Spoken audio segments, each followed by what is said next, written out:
Amém. Que a paz de Jesus repouse sobre todos vocês. Sejam muito bem-vindos ao novo de Deus. Hoje é um novo dia.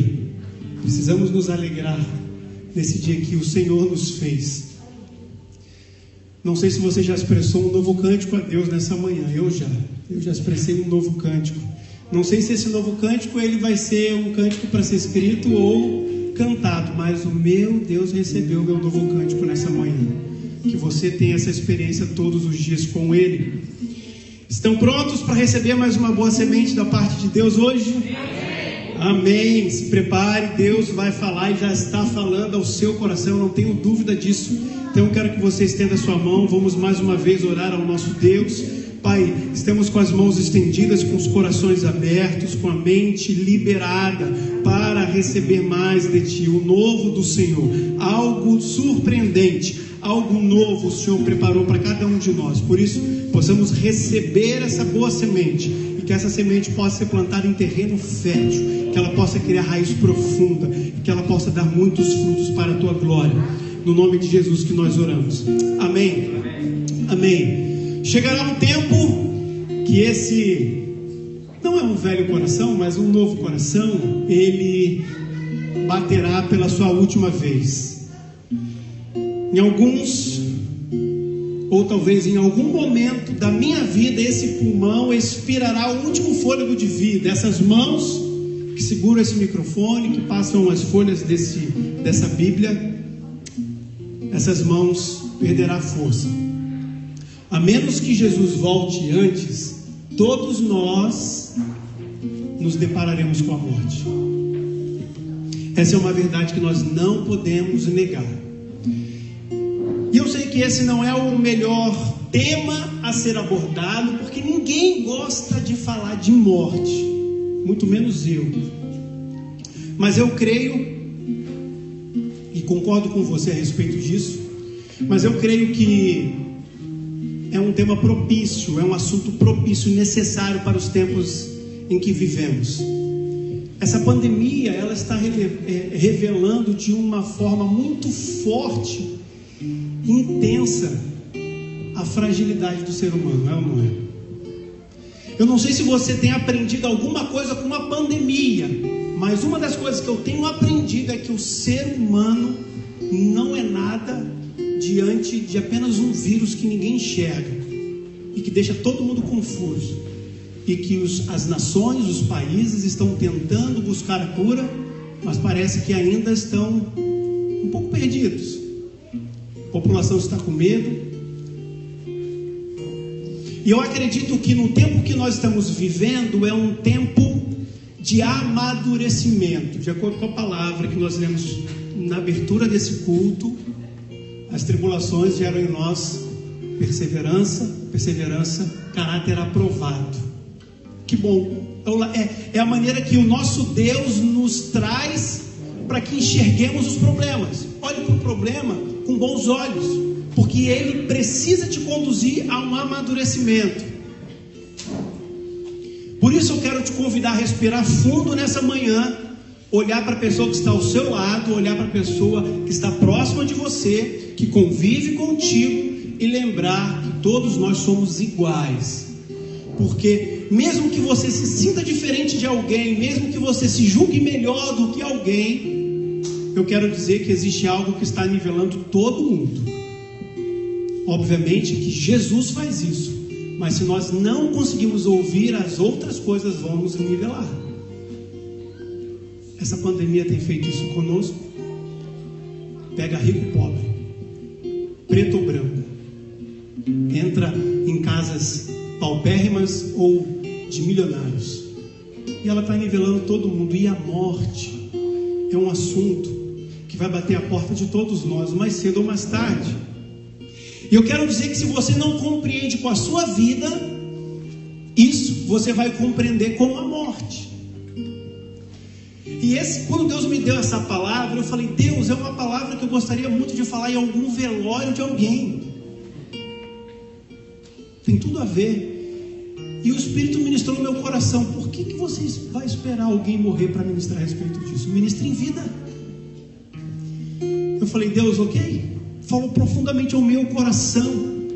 porque nos últimos 15 meses, nos meus últimos 15 meses, eu presenciei perdas de amigos muito próximos, familiares, homens e mulheres que impactaram a minha vida indiretamente, que revolucionaram a história do mundo. Presenciamos isso. Como dizia o salmista, ou como diz o salmista pela palavra de Deus, Salmo 89, versículo 48, que homem pode viver e não ver a morte? Que homem pode evitar a sepultura? A resposta é ninguém. Ninguém. Nem os melhores amigos de Jesus, como por exemplo Lázaro. Eu quero ler esse texto aqui. Abra sua Bíblia em João 11. Enquanto você abre a sua Bíblia, eu quero que você repita comigo: a morte não é o fim. A morte não é o fim. Creia nisso. Nós cremos nisso. A morte não é o fim. Jesus é o único que pode gerar vida em meio à morte. E se você conhece um pouquinho a história de Jesus, você vai perceber que ele trata a morte física muito menos importante do que uma morte espiritual. Muito menos. E dentre outras mortes que podem arrebatar a nossa vida mesmo em vida. E Jesus é o único que pode gerar vida em meio à morte. Todos os dias Deus quer nos lembrar disso. Ele não quer que esqueçamos da morte, mas Ele quer que nos lembremos da vida. A morte está aí. E ela vai bater a nossa porta. Mas o foco que Jesus quer trazer é para a vida. Ele é a vida. Ele é a verdadeira vida.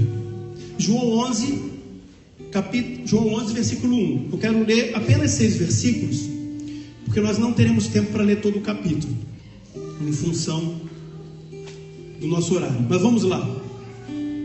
Havia um homem chamado Lázaro.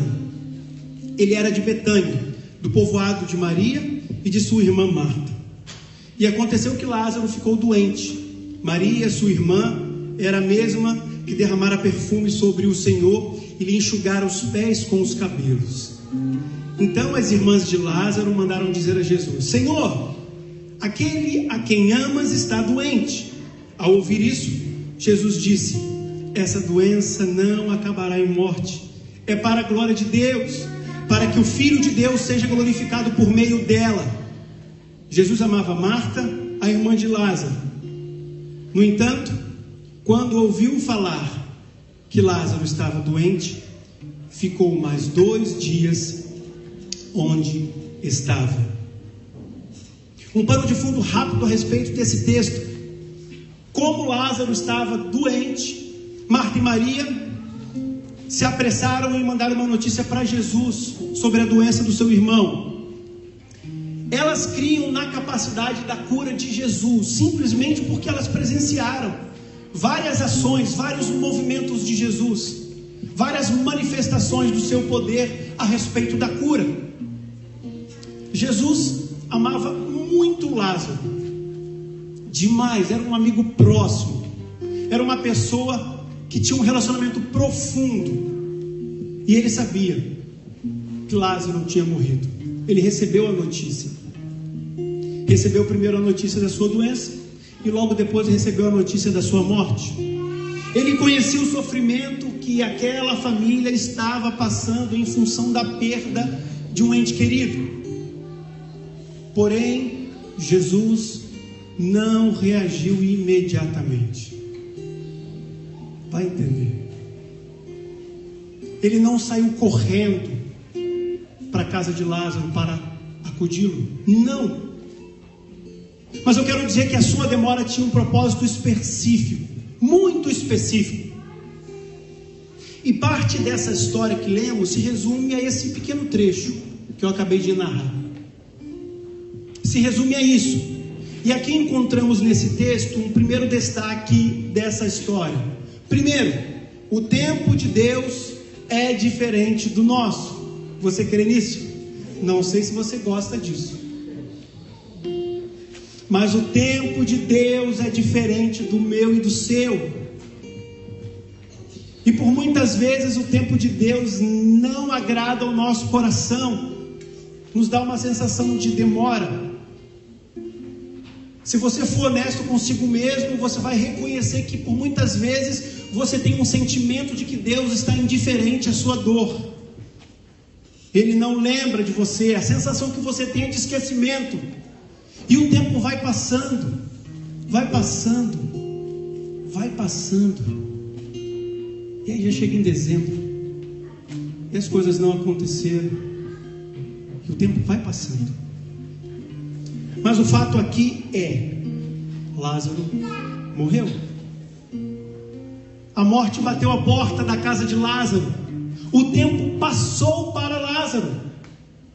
Esse tempo que passa nas nossas vidas, ainda em vida, passou para Lázaro e ele morreu. E as opiniões aqui, se você continuar lendo esse texto, você vai perceber que são opiniões diversas. Jesus, por que você não voltou antes? Será que ele ama de verdade?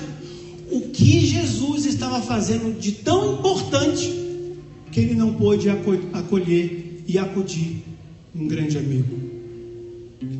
Simplesmente ele não foi. Ele não foi. E eu quero dizer para você, não tenha dúvida, se você pode fazer algo por alguém e não faz, no mínimo você será questionado pelas pessoas. E Jesus foi questionado. É só você ler toda a história. Por que você não veio antes? E Jesus foi questionado, e ele não se importou com os questionamentos que fizeram. Da mesma maneira, você tem toda a liberdade para se prostrar diante de Deus e apontar o dedo para ele e dizer: por que o Senhor deixou? E Jesus não se importa com isso, porque é uma escolha. E o nosso Deus faz toda hora escolhas a respeito da nossa jornada, concordemos com ela ou não. E eu quero dizer que críticas fazem parte das suas decisões, e da mesma maneira que as críticas fizeram parte das decisões de Jesus naquele tempo.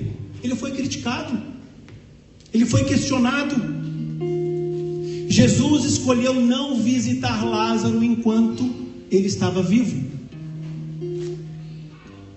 Essa é a história que estamos lendo agora. Se você pode fazer algo por alguém e não faz no tempo de Deus, você não será questionado por homens, mas por Deus. E qual dessas opiniões te importa mais? Porque Jesus, ele deixa muito claro que ele só se movia após o decreto de Deus na vida dele. Ele só fazia aquilo que o Pai permitia ele fazer. Jesus só dava passos em direção ao propósito que era dele. E nós nos deparamos com isso em todo o tempo. Mas eu quero dizer que junto com a morte de Lázaro, muitas outras coisas foram sepultadas com ele. Por exemplo, as suas irmãs não teriam mais a presença do irmão. Isso foi sepultado. Maria e Marta não viriam mais Lázaro, por exemplo, casando, tendo filhos. Foi sepultado juntamente com eles. A crença no poder de Jesus também foi sepultado. E se você olhar para esse texto, você vai perceber que elas criam na capacidade da cura, mas elas não criam na capacidade da ressurreição. Versículos 32.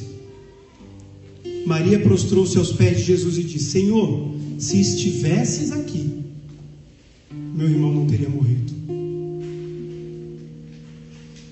Se a minha cabeça processa desse jeito, imagina Jesus ouvindo aquela frase: mas eu estou aqui. Como assim, se eu estivesse? Eu estou aqui. E eu quero olhar para esse texto e eu digo para vocês que Maria e Marta não consideravam a possibilidade de que Jesus poderia ressuscitar Lázaro. Nem passou pela cabeça dela. E eu não as critico. Provavelmente o meu sentimento seria o mesmo. A minha reação seria a mesma. Acabou. Fim. Temos que administrar e bola para frente. Porém, João, o autor desse evangelho, enfatizou que existe um Deus que se importa com Lázaro e com o sofrimento dessa família. Na verdade, existe um Deus que se importa comigo e com você, muito mais do que nós imaginamos, muito mais do que a realidade que nos apresenta. E por muitas vezes o nosso desejo, as nossas vontades, os nossos sonhos colocam Jesus pequenininho. Por que você não me ama? Mas eu quero dizer, e eu quero, olhando para a palavra de Deus, existe um Deus que olha para cada um de nós com um olhar especial. Você crê nisso? Que nos ama, que está conosco em todo o tempo, que quer o melhor de nós, mais do que nós mesmos, muito mais do que nós mesmos.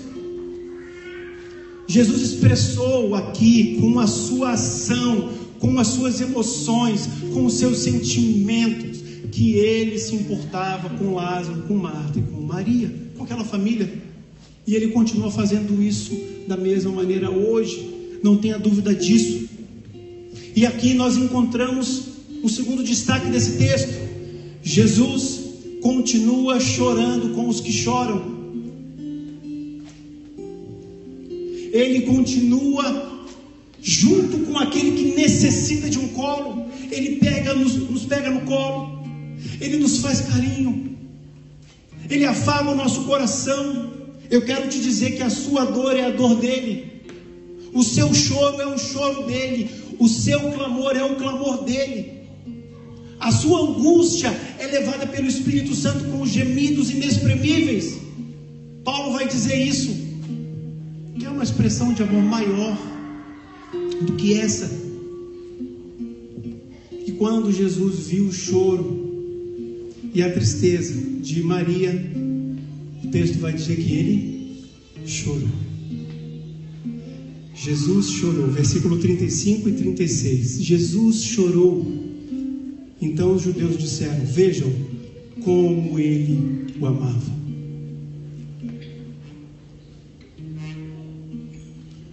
Talvez aqui Jesus tivesse sentido a mesma tristeza que Marta e Maria, por isso chorou. Talvez Jesus chorou aqui porque ele perguntou para Deus: Deus, por que o Senhor não passou o cálice de Lázaro?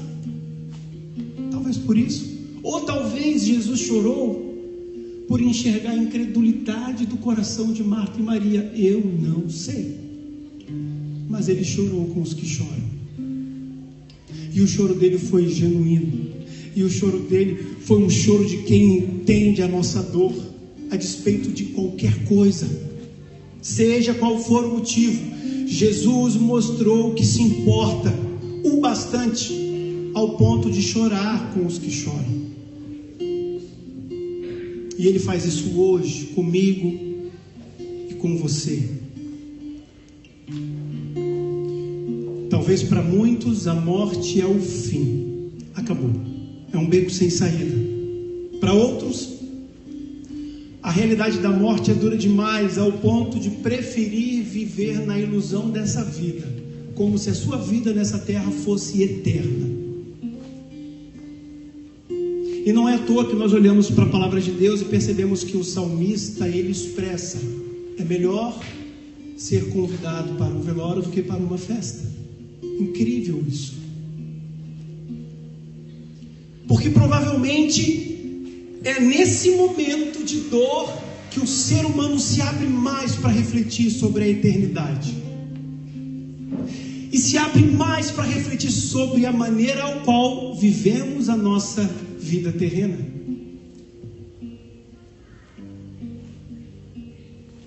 Incrível como nós temos a tendência e morremos de trabalhar para depois usarmos os nossos recursos para não morrer.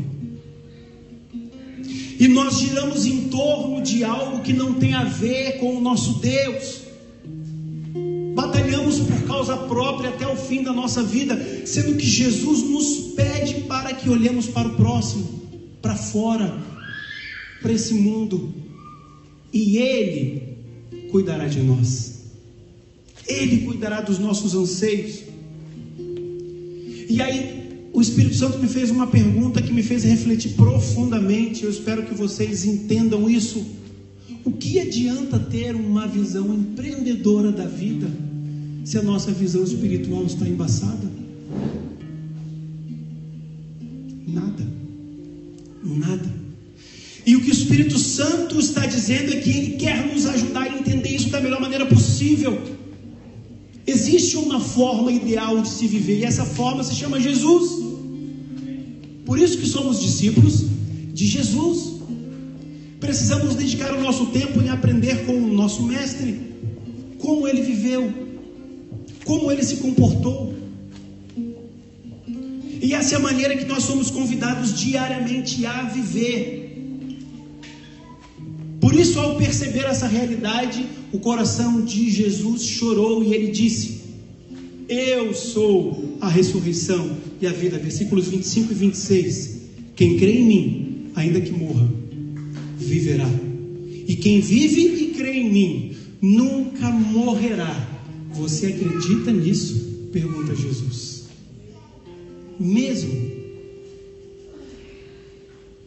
Por isso eu quero que você mais uma vez repita comigo: a morte não é o fim. A morte não é o fim. Não é o fim. Jesus é o único que pode gerar vida em meio à morte. E que morte ele está falando aqui? A morte física também. Mas essa não é a mais importante. Não é a mais importante. Existe algo mais importante do que essa vida, se chama Jesus. Muito mais importante do que tudo. Porque essa história, ela nos traz esperança e nós vamos chegar no final dela. Essa história nos traz alegria. Jesus tem poder para mudar a sua vida. Jesus pode ressuscitar os seus sonhos. Jesus pode lhe dar uma nova visão. Você crê nisso? Aquilo que estava adormecido, Jesus pode te dar uma nova mentalidade. Não uma mentalidade de quem está morto, mas uma mentalidade de vida. De vida. Jesus pode te dar um novo fôlego de vida, e não é o fôlego que está no seu pulmão, é o fôlego que está na sua alma. É esse fôlego que Ele quer te dar. Ele quer renovar isso todo o tempo. Ele quer te dar uma vida abundante, uma vida plena. Jesus quer remover da sepultura o seu propósito de vida. Você enterrou, não sabe mais. Ele quer tirar de lá. E Ele quer trazer vida. Ele quer mostrar para você: olha o porquê que eu te criei. E eu agradeço a Deus quando Ele coloca uma indignação em meu coração a respeito do meu propósito de vida. Por muitas vezes eu não sei nem lidar, mas eu agradeço a Ele porque eu estou incomodado quando eu deixo de fazer aquilo pelo qual eu fui chamado. E Ele quer o tempo todo ressuscitar isso em seu coração. E eu quero dizer que o propósito eterno de Deus nunca foi evitar a morte física do homem. Nunca foi. Mas sim garantir a vida em abundância, a vida plena, a vida com quem pode dar a vida. A morte é um detalhe. Sinceramente, não penso nem nela. Porque Ele nos convida para que investamos a nossa vida, a nossa atenção, as nossas energias em como nós devemos viver a vida abundante aqui nessa terra. E eu quero dizer que a morte é apenas um intervalo entre essa vida nessa terra e a vida na eternidade. É um estalar de dedos. Não estaremos mais aqui e estaremos com Ele e acabou. Se nós avaliarmos o benefício que teremos em nos encontrar com Jesus, está demorando. Por que ainda estou aqui? Não é melhor lá? Mas Ele vai nos dizer: tem propósito? Se há propósito, viva esse propósito. Paga o preço. Se arrisque. Se exponha. Abra mão. Abra mão. Do que precisa abrir mão? Por muitas vezes nós não conseguimos receber de Deus porque as mãos estão ocupadas, cheias. Por muitas vezes o nosso coração não entra mais nada porque ele está lotado de coisas pessoais. Se esvazia. Tira tudo que não pertence a ele. Permita que a vida, a nova vida, o novo de Deus entre em você todo dia. Mas é todo dia. A manutenção é diária. Ela é diária. Eu quero dizer que a história de Lázaro, pelo menos nesse capítulo, termina bem. Lázaro recebe a vida de volta. O próprio Jesus restabelece a vida de Lázaro. Marta e Maria tiveram a sua fé renovada, porque presenciaram mais uma vez o poder de Deus. Jesus glorificou ao Pai. E você está sendo desafiado a acreditar mais um dia no poder de Jesus, a acreditar mais um dia no poder da ressurreição. Para quê? Para o momento que você sair desse lugar, você coloque isso em prática. Jesus está comigo e Ele quer me dar a vida. Não tem nada a ver em evitar a morte física. Essa morte ela não será evitada, a menos que Jesus volte antes. Seremos arrebatados. Mas Ele quer que você se preocupe em receber a vida que vem da parte dEle, receber o novo de Deus, receber o poder da ressurreição em seu coração, na sua alma. E aí a partir do versículo 39, olha o que Jesus vai dizer: retirem a pedra, disse Jesus. Então retiraram a pedra. Jesus olhou para cima e disse: Pai, eu te agradeço porque me ouvistes. Eu sei que sempre me ouves, mas disse isso por causa do povo que está aqui, para que creia que tu me enviastes. Depois disso, Jesus bradou em alta voz: Lázaro, saia para fora, venha para fora. Lázaro saiu, todo enrolado com faixas. E Jesus disse: tirem as faixas dele e deixem ir. Eu não sei se você consegue perceber a profundidade desse texto, a dimensão do poder de Jesus. Por isso eu creio que podemos tirar mais um princípio desse texto. Deus quer que você retire as pedras e as faixas e as amarras que lhe impedem de agradecer e de receber o milagre de Deus. É papel teu. Jesus podia ter retirado aquelas pedras com um estalar de dedos, só fazendo assim. Ele poderia ter desenrolado ele só fazendo um gestinho, dar um sopro. Não fez. Entenda isso, existe propósito também nessa história.